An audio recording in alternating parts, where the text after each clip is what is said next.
જય મારી કાકા જય જય જય જય જય નોની મોટી પંચ મારા પૂજારનું જય કરાય ને ઓ મારા પટ્ટા હા કાકાને કેવું છે એમાં જે કહેવું છે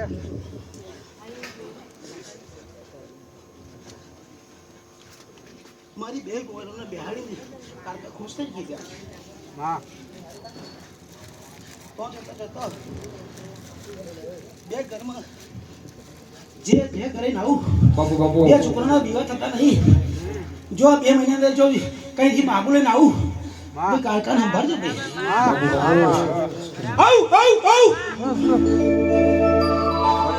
મારી માતા રે મળીને સજનત મળી